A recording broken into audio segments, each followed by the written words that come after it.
Bom dia. A inteligência artificial, ou IA, é um ramo da ciência da computação que se propõe a elaborar dispositivos que simulem a capacidade humana de raciocinar, perceber, tomar decisões e resolver problemas. Enfim, a capacidade de ser inteligente. O tema se tornou recorrente em filmes e livros de ficção científica, e talvez um dos exemplos mais conhecidos, e também um dos mais assustadores, seja o computador HAL 9000, do filme 2001, Uma Odisseia no Espaço. Isso sem se falar em séries como Black Mirror. Mas, se na ficção a inteligência artificial pode até assustar, na vida real ela é extremamente importante. Suas aplicações são as mais variadas, indo desde jogos e programas de computador até aplicativos de segurança para sistemas informacionais, robótica, com robôs auxiliares, dispositivos para reconhecimento de escrita à mão e reconhecimento de voz, e programas de diagnósticos médicos, por exemplo. Mas há um certo temor com relação a um aspecto específico: o quanto o uso de robôs inteligentes pode tirar vagas de humanos no mercado de trabalho. Em entrevista com 14 mil pessoas de 14 países, o Índice Anual do Estado da Ciência mostrou que 62% dos entrevistados disseram sentir medo do avanço dos robôs no ambiente de trabalho.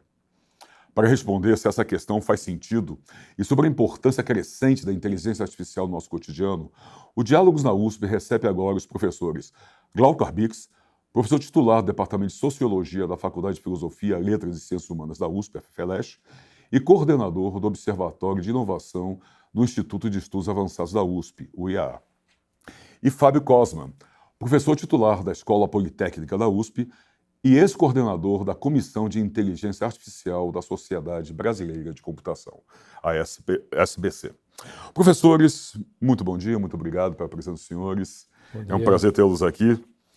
Queria começar fazendo um pouco do histórico da inteligência artificial, porque usamos várias tecnologias que têm inteligência artificial hoje no nosso dia a dia, no nosso trabalho, mas talvez muita gente não se dê conta do que seja isso ou que esteja usando e qual é esse histórico. Eu queria conversar com os senhores justamente fazendo esse breve apanhado histórico da evolução da inteligência artificial. Você gostaria de começar?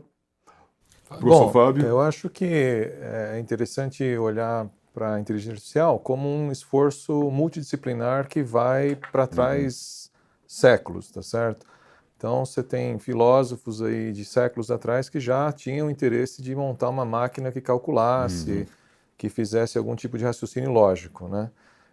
Mas eu acho que a coisa se cristalizou mesmo em 1956, após um período na década de 40 e 50 que se estudavam temas de cibernética e até de automação, e em 56 houve um seminário que algumas pessoas foram convidadas, fizeram um seminário que tinha o título de Inteligência Artificial. Isso, onde foi esse seminário, professor? Foi em Dartmouth. Foi um seminário que chamou acho que 10 pessoas, poucas pessoas, Sim. E essas pessoas ficaram algumas semanas juntas discutindo o tema, e foi aí que lançou essa expressão. Sim. Né? Se bem que, como eu disse, o desejo de você automatizar alguns aspectos da inteligência humana vem de trás. Bem atrás. Né? E eu acho que durante as últimas décadas houve momentos de euforia, momentos de depressão, houve momentos em que são até chamados os invernos da inteligência artificial. Por exemplo, na década de 70 houve um momento que o governo britânico encomendou um estudo, o estudo recomendou que não fosse mais financiado nenhum trabalho sobre inteligência artificial, porque considerou que aquilo não estava dando resultado. Depois, na década de 80, houve um momento de euforia, quando se discutiram aqueles dispositivos que a gente pode até depois conversar um pouco mais, que são os sistemas especialistas. Sim. Depois, na década de 90, acho que houve um novo momento de depressão, em que as coisas funcionavam, mas não tanto. E eu acho que agora há um momento de grande euforia, um verdadeiro verão aí da inteligência artificial, um verão quentíssimo. Eu acho que esse verão começou há uns 10 anos atrás, mais ou menos. Mais ou menos, eu acho que o momento que houve uma mudança significativa foi em 2012, quando um computador venceu com um grande ganho em relação ao que havia anterior, uma competição internacional para identificar imagens. Né? Então, existe uma coleção de imagens chamada ImageNet, que é uma coleção de 1 milhão de imagens, e os computadores competiam, os algoritmos competiam para identificar objetos nessas imagens. Em 2012 houve uma mudança muito grande de desempenho, com um novo tipo de algoritmo chamado algoritmo de aprendizado profundo, que a gente também pode discutir um pouco depois. E esse avanço se multiplicou em várias outras áreas da inteligência artificial, seja imagens, texto, fala. E eu acho que o que aconteceu é que, de repente, a sociedade percebeu que aqueles objetos que estavam ali funcionando bem começaram a interagir com as pessoas. Eu acho que essa ponte é que foi cruzada nos últimos 5 anos e que fez uma diferença de percepção. Porque, na verdade, há 10 anos atrás, muitas coisas já funcionavam. Algoritmos de planejamento, de localização automática de robôs, mas ainda eu acho que a sociedade não tinha percebido essa ponte ser cruzada. E eu acho que agora, então, houve esse cruzamento aí da ponte. É isso, professor Glauco. Essa ponte foi cruzada, o senhor compactua com o professor Fábio desse momento de euforia da inteligência artificial?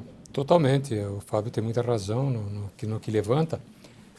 Eu só queria reforçar um aspecto. A ideia, além da competição de imagem, a ideia de que os algoritmos podem aprender a partir do treinamento é que é uma ideia que é bastante atraente, certo? Isso, ela prenuncia uma mudança de qualidade em relação ao passado. Não é só um processo automático, mas é um processo em que automaticamente a máquina se auto-treina, né? Eu estava acompanhando essa semana o lançamento de um chipzinho da NVIDIA. A NVIDIA é uma empresa gigante que faz chips para imagem. Quando você tem componentes gráficos, né, geralmente os bons vídeos são ligados aos chips da NVIDIA. Ela está entrando pesado na área de carro sem motorista. Né? É isso que eu comentava. Então, e o problema é o seguinte, ela desenvolveu um chip em que o chip está aprendendo com quem está dirigindo, entendeu? Então, não é que você está ensinando ele, ou programando, ou mesmo dando diretriz, o algoritmo consegue capturar o tipo de movimento e ele acaba identificando os padrões, as regras e acaba se desenvolvendo. Quanto mais você dirige, mais ele aprende. Entende? Quer dizer, mais do que o carro ser autônomo, o chip é autônomo.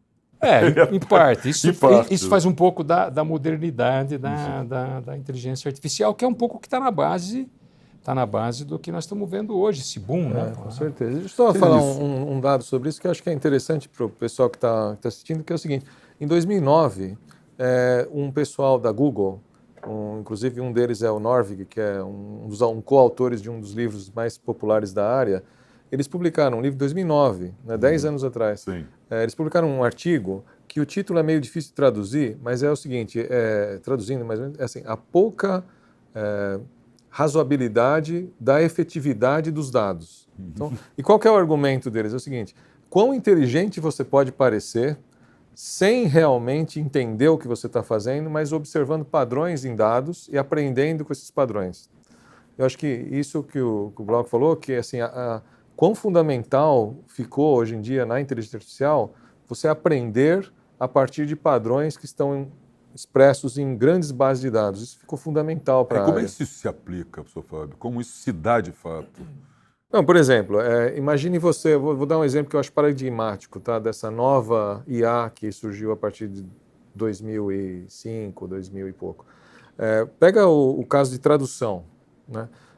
20 anos atrás, para você traduzir de inglês para alemão, se você traduz um texto só substituindo as palavras de inglês para alemão, fica uma porcaria. Exatamente, fica uma coisa incompreensível nas duas línguas. Isso, então. Agora, se você pega e tenta entender a gramática da linguagem do inglês, tenta extrair o conteúdo e transformar aquele conteúdo numa história conceitual em alemão e depois traduzir para palavras, isso seria mais ou menos, parece que é assim que a gente trabalha, vamos dizer. Parece, sim, né? Parece que é assim, com algum entendimento do texto.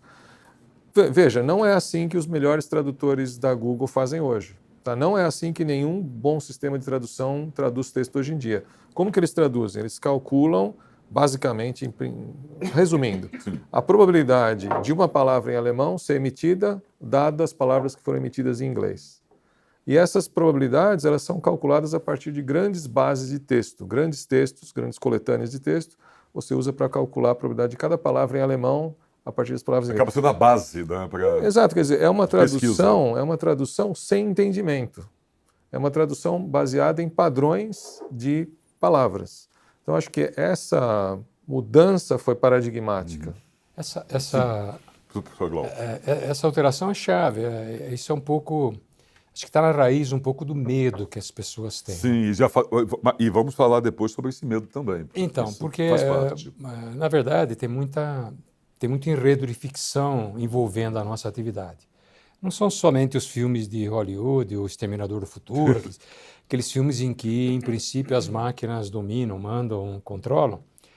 Mas também a literatura faz isso, pode pegar o Frankenstein, pega quem você quiser, a ideia dos humanos construírem algo que potencialmente é o seu próprio destruidor, né? Sim, que talvez não passe a não dominar mais. Então, né? o problema é, veja, a linguagem que a gente utiliza hoje, do ponto de vista técnico, a começar de inteligência artificial, é uma tentativa de aproximação com o que os humanos fazem.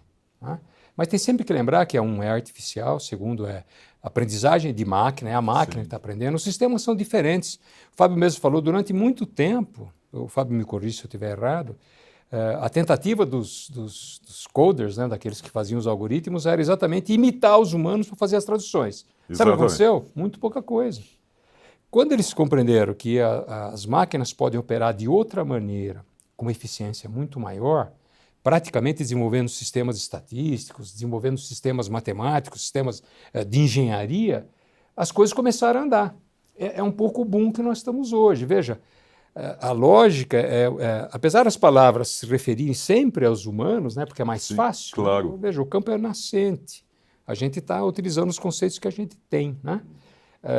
Não quero brigar com as palavras, estou dizendo, mas a ideia sempre é o seguinte, são as máquinas que fazem as coisas. Então, quando as pessoas ficam com medo que as máquinas podem tirar os robôs podem tirar os nossos empregos, ela tem sempre que lembrar que o robô não faz a mínima ideia que ela está tirando o trabalho de alguém. O nosso emprego, não faz a mínima ideia que ela vai deixar um pai de família desempregado, que ela vai tirar o 13º ou o Natal feliz de alguém.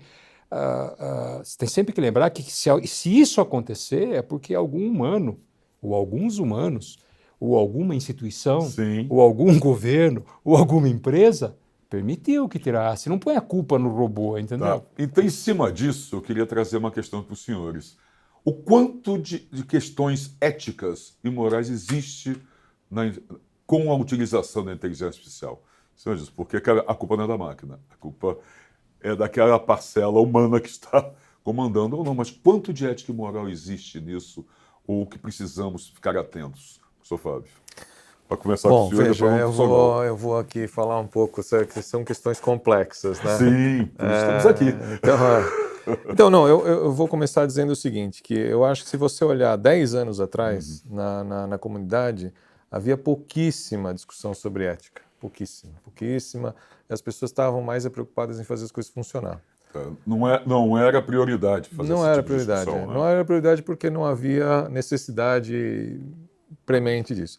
Eu acho que uma das mudanças que aconteceram nesse processo de verão da IA que surgiu aí, os céus abriram, as nuvens se desanuviaram, eu acho que apareceu e hoje, de fato, é uma discussão muito importante na área. Todas as conferências da área levantam essas questões éticas, né? Então, tem várias questões, eu acho que eu não conseguiria enumerar todas, mas você tem questões que vão desde como imbuir um robô ou um carro autônomo da capacidade de decidir de forma ética, né? De forma moral, de forma adequada às circunstâncias. Tem questões que vão até a ver com privacidade, né? Como é que a gente controla um dispositivo que possa ter acesso a dados, o que ele pode fazer com isso, o que ele não pode fazer. E tem questões que eu acho que tem a ver também com o próprio... assim, podem acontecer problemas não devido a uma falta de ética do robô, mas uma falta de controle. Por exemplo, você pode falar uma piada, assim, uma coisa meio grotesca, mas você pode falar, olha, robô, você controla esse prédio aqui, não deixa acontecer nada errado. Então ele pega, fecha todas as portas, não entra ninguém e o prédio fica vazio para sempre. Então está cumprindo a determinação. Então eu acho que tem uma série de questões assim que tem a ver com o bom uso da tecnologia, que passaram a ser centrais na nossa área, né? Então, isso é objeto de muita discussão hoje em dia. Tem discussões sobre fairness, que seria como ser justo.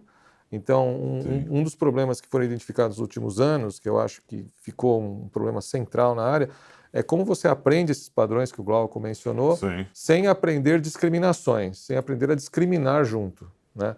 Tem um caso muito paradigmático, famoso, que é um programa nos Estados Unidos que fazia a determinação de quais presos poderiam sair para as férias, alguma coisa assim, e ele sistematicamente usava critérios raciais. Então ficou determinado, se notou que ele levava em conta alguns critérios raciais que seriam discriminatórios até. Mas alguém programou isso ou não? Porque ele extraiu padrões que têm esse viés, né?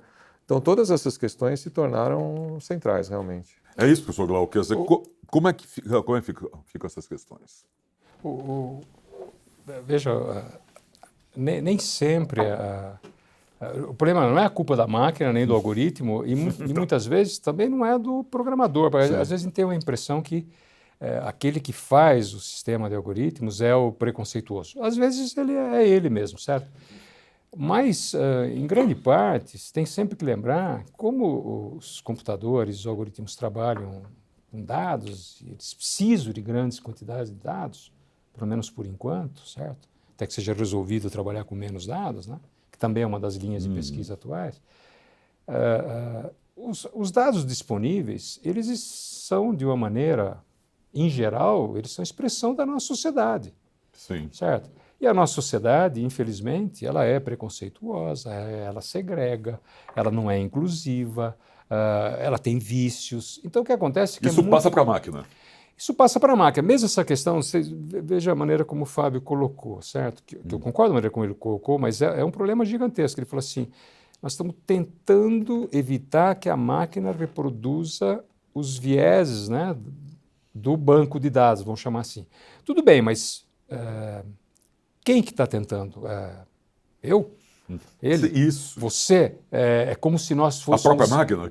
Como se nós fôssemos isentos de qualquer viés, entende? Então, simples, aqui você tem problemas graves, aqui você tem problemas bem sérios, que é o que está na base do medo que muita gente tem, e é o que está pondo os sistemas de regulação em polvorosa, né? Porque você tem uma dificuldade de enxergar a responsabilidade, né? Quando o algoritmo, por exemplo, umas grandes empresas de tecnologia aí usou durante um ano um sistema de contratação que era automatizado, era baseado em inteligência artificial. Um ano ela usou, e depois de um ano, ela mesma, a partir de testes e de auditorias, ela descobriu que o sistema dela era enviesado contra negros, contra pobres, certo? Era um viés, era gigantesco, não, mas era o suficiente para eliminar gente de qualidade que ela não contratou. Isso é preocupante, né? Claro, e o que ela fez? Ela deixou de lado. Então, você pode tentar corrigir, mas é sempre um problema, entende? É como se eu dissesse assim, uma sociedade branca, inteirinha branca, quando aparece um pardo, um negro, sei lá quem, entende? O computador vai ter problema, porque está trabalhando com dados que todo mundo é branco. Vai parecer uma coisa estranha, entende, para ele. Então, isso é super importante. Se a máquina come veneno, ela vai cuspir veneno, não tem conversa, entende? Pô, né? Então, como lidar com isso? Qual é o próximo passo? Como você eliminar esse veneno para que não seja cuspido de volta? Bom, aí eu acho que a sociedade, em primeiro lugar, tem que ser bem informada, certo? Acho que cumpre a sociedade entender a tecnologia. Acho que nosso papel eu acho que o pior, sem dúvida, eu acho que isso é fundamental. Eu acho que o pior cenário é a sociedade ficar com medo e, antes de adotar, rejeitar a tecnologia por razões que talvez nem esteja entendendo. Então, primeiro, eu acho que entender, depois se engajar no debate sobre como regulamentar isso, não é fácil você regulamentar, né? E eu acho que aí cabe aos pesquisadores da área procurarem explicitar os possíveis problemas, né? Explicitar quais são os potenciais problemas de falta de controle, os potenciais problemas de falta de explicabilidade, eu vou criar essa palavra aqui. Sim. Mas, assim, eu acho que um problema que você pode vislumbrar, só para dar um exemplo, né? É uma sociedade em que você tenha sistemas que tomam decisões e depois ninguém acaba entendendo nada, porque as decisões são tomadas e acaba sendo um problema democrático, porque você toma uma decisão, mas você não sabe o que vai ser realmente implementado no final, né? Então, eu acho que tornar as decisões explicáveis é uma necessidade dos pesquisadores da área. E é uma necessidade da sociedade como um todo entender as questões que estão por trás. Por que está sendo necessário discutir isso, por que não? Então, acho que cabe a todos, né? Todos os atores aí. Tá perfeito, professor Glauco, mas essas decisões que o professor Fábio comentou, tornar as decisões explicáveis, isso tem sido feito? Ou tem sido feito da forma que leve à população um conhecimento maior? As preocupações são mais recentes. Claro, tem sempre gente que pensou isso há muito tempo atrás. Claro. Mas de uma forma distribuída e massiva hoje, você tem uma preocupação muito grande com isso, porque como os sistemas estão avançando muito rapidamente, estão fazendo parte da nossa vida real. Isso é muito rápido, né? Muito Isso é rápido. muito rápido. O que acontece é que os problemas também aparecem rapidamente, né? A cidade de São Francisco foi uma das primeiras a investir num sistema enorme de vigilância, do ponto de vista de segurança, certo?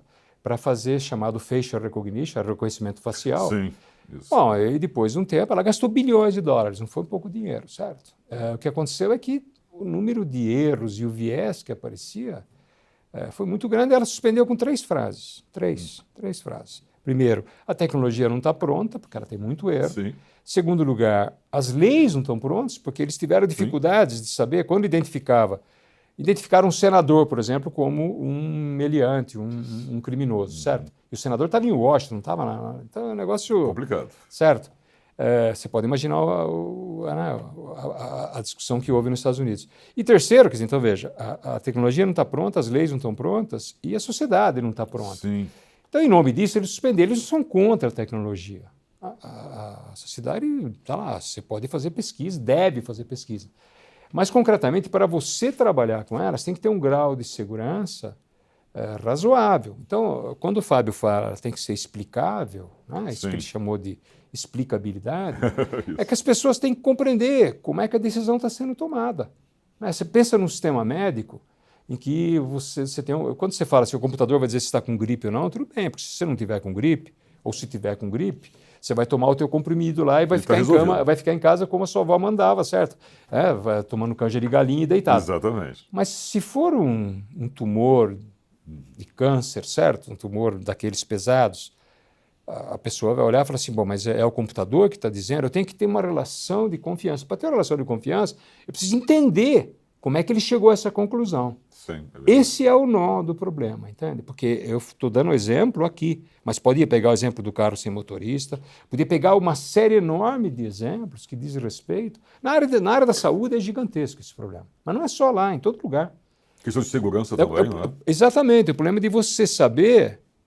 Veja, eu tenho um teste muito famoso, mostrei ontem para os meus alunos, super bonito, o Fábio deve conhecer com certeza. Tem uma agência americana na área de defesa, chamada DARPA, ela fez um teste com um panda, né? Não sei se você conhece. É super bonitinho, porque ela pega o panda e o computador diz panda. E todos nós dissemos, é um panda. Uhum. Daí vem um engenheiro, como o Fábio, não um sociólogo como eu, certo? O engenheiro vai lá e mexeu menos de 0,1%. Um pouquinho mesmo. Dos pixels. Resultado. Você olha o resultado, é um panda. E todos nós vamos dizer é um panda. Sabe o que o computador disse? 99,3% de chance que é um macaco.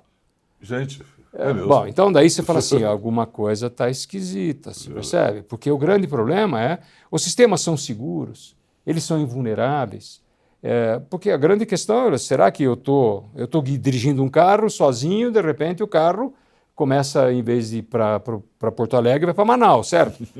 Eu estou fazendo caricatura para a gente entender o que está acontecendo. Sem dúvida. É importante que a gente até exagere um pouquinho para que fique mais claro. Então, é esse o ponto. Esse é o drama de todo mundo que trabalha na área, entende? E a gente tem que estar muito... O direito tem muita dificuldade hoje para trabalhar e atribuir responsabilidade. Tanto é que a Europa inteira discute aquilo que é chamado de responsabilidade compartilhada. Só que é o seguinte, o direito não foi criado assim. O direito foi criado para atribuir a responsabilidade. Não, é você, sou eu, Fábio, quem é? Quando diz é compartilhada, é um Deus nos acuda, porque a legislação não é feita para isso. Em todo lugar é assim. Os americanos não pensam assim, certo? Mas também ninguém sabe como que eles estão pensando hoje essas questões. Entende? Então, isso que eu queria trazer para os senhores, agora estamos chegando à reta final desse primeiro bloco, porque dentro dessas decisões explicáveis e a questão da da regulamentação é mais importante para a sociedade de uma forma geral, a sociedade leiga, mais do que, ou em vez de demonizar, regulamentar essas questões. Porque senão se torna muito fácil demonizar, a culpa é da máquina, está fazendo errado, vamos parar, não fazemos mais, voltamos. Até porque essas questões tecnológicas têm sido muito atacadas. E eu acho que é importante a pessoa falar. Eu acho que a gente tem que ter um contraponto aí, certo? Claro. E uma palavra de positividade, assim, Exatamente. positiva, né? Eu acho Porque que temos que ser otimistas vantagens também. para o nosso dia a dia, né? Não, eu acho que existe uma utopia e uma distopia, certo? Assim, existe uma utopia magnífica que ninguém faz nada mais que enche a paciência, as máquinas estão aí, ajudam a gente a fazer qualquer coisa que seja chata, a gente só faz aquilo que é muito profundo e muito prazeroso, e essa é uma utopia, né? E tem a distopia total, que a distopia total é aquela, nós perdemos o controle total, a máquina chegou à conclusão que o ser humano é um mosquito, destruiu todo mundo. Então, e tem alguma coisa no meio, né? Que eu acho que tem que ser explorado, e eu acho que a gente tem que ficar o mais longe possível da distopia, mais perto da utopia. Mas eu acho que existe uma utopia viável, vamos dizer assim, uma coisa... Não, existe uma utopia em que o ser humano identifica os problemas que as máquinas podem ter, problemas de várias ordens, que vão de privacidade até a dificuldade, às vezes, como esse exemplo do Glauco é famoso mesmo, dificuldade até de tomar algumas decisões que parecem simples que vão pelo lado errado. Então, identifica os problemas, regulamenta, como, aliás, a sociedade regulamenta todas as formas de tecnologia, certo? Porque avião é regulamentado, carro é regulamentado, sim. Então isso tudo tem que ser regulamentado. Mas as máquinas estarão aí para nos ajudar, para ter decisões médicas mais rápidas. Hoje uma fração pequena da população é atendida por médicos, precisa ser mais atendida. Uma fração pequena da população é atendida por advogados, precisa ser mais atendida. Então, uma utopia razoável seria uma utopia em que isso acontece. E eu acho que, em particular, o Brasil, acho que é bom ter uma palavra de otimismo quanto ao Brasil, porque é o seguinte, talvez as pessoas não percebam uma coisa, mas o Brasil tem grandes vantagens nessa área. O Brasil tem uma população muito grande, que fala uma única língua, que tem indicadores governamentais, RG, CPF, únicos, que, por exemplo, os Estados Unidos não têm, e tem condições de coletar dados e usar dados de forma inteligente, de forma controlada, para realmente tomar decisões melhores, em vários níveis, pessoal, governamental. Então, acho que são oportunidades que a gente não pode deixar de perseguir. Eu acho que o pior cenário para o Brasil é o cenário em que o Brasil não entra nessas tecnologias e depois tem que comprar da China. Né? Acho que esse é o pior cenário. Corremos esse risco, professor Glauco? Nós sempre corremos risco. Esse risco sempre está colocado. Eu não sei qual o tempo que você tem aqui, mas... Agora mais uns 2 minutinhos para nós encerrarmos o primeiro bloco 10 segundos. E vamos voltar. Veja, eu só queria introduzir, a gente sempre pensa na máquina ou no robô, tem muito mais coisas. Por exemplo, toda a área de biotecnologia hoje, ela está intimamente conectada com a inteligência artificial, certo? E é uma área que traz vantagens gigantescas para todo mundo. Não é só na saúde, evidentemente, combate à doença, mas também na agricultura, para melhoria de sementes, para aumentar a eficiência, mais alimentos, melhor qualidade. Agora, ao mesmo tempo, você tem gente que vai lá e tenta clonar humanos, certo? Então, a regulamentação desse mundo é chave, porque nós temos que ter fronteiras. A pergunta-chave não é só o que nós podemos fazer, é o que nós devemos fazer, entende? É o que nós podemos fazer também. Porque senão, se a gente não souber o que a gente deve e não deve fazer, a situação vai ficar difícil, entende? Bom, a gente vai voltar a esse tema, mas no segundo bloco o Diálogos faz um rápido intervalo, a gente volta em seguida.